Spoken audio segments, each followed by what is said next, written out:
Hello my lovelies and welcome back to a brand new video on my special effects channel. So today's video is what is included in my special effects kit. So I do have quite a lot in my special effects kit, so I'm not going to go through it all, or this video is going to be like an hour long if I'm going to explain every product, but I'm going to go through like the main things that I recurrently use sort of thing. So stay tuned to see that. You might get an idea of what, if you want to start up special effects, the things that you need in your kit. So I've got my big fat kit here.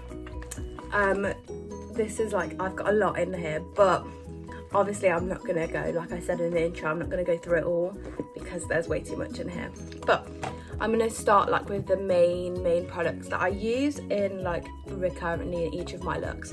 So honestly, when I have to jumble through here, I'm just like, oh, there's just so much in it. And like one of my bloods in here spilled all over the bottom of the bag, so I need to give it like a really good clean out. Right, so the very main sort of two main things that obviously like everyone knows that needs for special effects is sky wax. So I've got two types. I've got my Ben Nye one in Fair, and as you can see I've dived into that very nicely. I've had this since April, so I've used quite a bit of it, but this has honestly lasted me like such a long time, so we love that.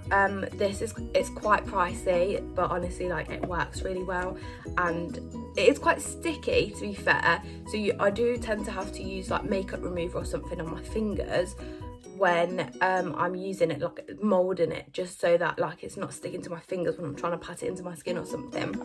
Or I've got the Snazzaroo one. I bought this from Amazon. It's so much cheaper than the Ben Nye one. To be fair, I quite like it. It's just not got a colour, so you obviously have to do more to colour it. So like using eyeshadow and paints to colour it once it's on your skin to bring it to a natural sort of skin tone. And I'd also recommend getting some spirit gum. I don't personally use it all the time when I'm using sky wax, but like sometimes the sky wax is so annoying and it won't stick to me, so I have to use a bit of spirit gum as an adhesive.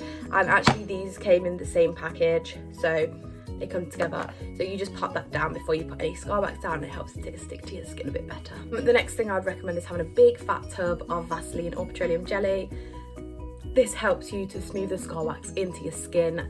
Like honestly, like sky wax can be so sticky, so just like popping your fingers in here or popping your spatula in here and just literally smoothing it down with Vaseline really helps to smooth it into your skin so much easier. And then all you have to do afterwards is just powder, just take the shine away, and then you can colour it. Speaking of colouring, I would recommend having a paint palette.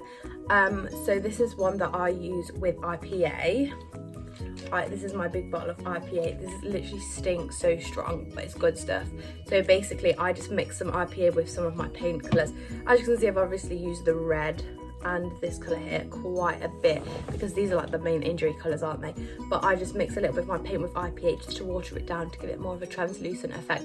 I just build it up around the wound just to give it that like sore, red, inflamed kind of look. Or like an alternative to having paints is like eyeshadow. You can just use like eyeshadow, like red and like purple and like the colours that you want in eyeshadow rather than having paints, because like paints can be a bit expensive. So if you are just starting out and you want to see how you're getting on with it, then honestly just use eyeshadows and like an old eyeshadow brush just to add like effect around your wound. The next thing I'd recommend is having a spatula of some sort. I have this one and I also have a metal one, but like honestly you can use the spatula to help smooth the sky wax into your skin, or you can use it to like help remove the injuries as well, just like whoop. So yeah, definitely having a spatula in there. And then I'd recommend some liquid latex. Liquid latex has like many uses. You can also make cuts and scars with liquid latex and like some tissue or some cotton wool, but personally I don't think they look as effective as using scar wax. But yeah, liquid latex, you can use it for like a range of things. You can use it to seal your scar wax in place so it doesn't move, or you can use it to stick your scar wax down, or you can use it for all different sorts of uses. Like some looks I've done just with liquid latex, like not for the cuts and the scars, but like I've put some liquid latex, like you can use it to make prosthetics, or I've put some liquid latex in like little blobs on my windowsill and I've let them dry, and I created like burns, blisters with them, which I think was really effective and that did really well on TikTok actually. A lot of people like that video. Next thing I'd recommend having is some stipple sponges. These are literally so cheap. I think these ones, I've cut this one up, it was literally probably like this size or a bit bigger, but this one is like a plasticky stipple sponge. It gives you like a bit of a chunkier effect than this one, but this stipple sponge I use for my blood. I also use this one for my blood as well, but this stipple sponge, dead cheap, which is like 99p off eBay I think, and it just helps you to, if you're having a wound, like not all the blood is going to be contained in the wound if it is a big one, so you just can use this to add a little bit of texture to the skin around it, and also add a bit more blood all over the face by stippling it, just to like add it around the wound where you want it to be. And obviously you need to have blood, don't you? I use this congealed blood from Glyn McKay, and this is my absolutely all-time favourite blood. Just the dark colour of it I think is really effective, but honestly you wouldn't think it, but it smells so good. It honestly smells so nice. But yeah, it's a real dark colour, but I kind of like that dark, like bloody gory effect. This one is a little bit thicker, so like it stays in the wound nicely. Or I have this Robert Smith blood.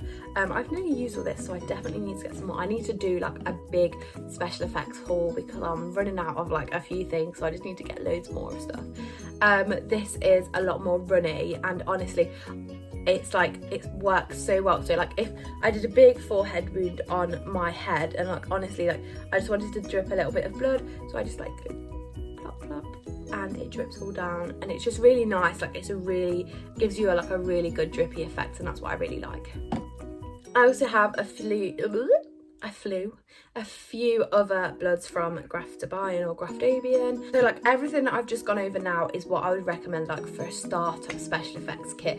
Like that's genuinely like recurrently what I use in most of my looks, and then I just add in like different like props or like whatever I want to add in. So I know this video is probably long as just I wanted to give you like the basics of like kind of what you want to get in your special effects kit. But yeah, thank you for watching. I hope this video helped you out, and like websites that I would recommend actually to purchase this from is like Pam or Red Carpet FX. I do purchase a lot from Red Carpet FX. I've purchased like a lot of my bloods and my scar wax from there, and they stock literally so many special effects products, so that's a really good website that I would recommend for that. But yeah, thank you for watching. Please remember to like and subscribe, and I will see you in my next video.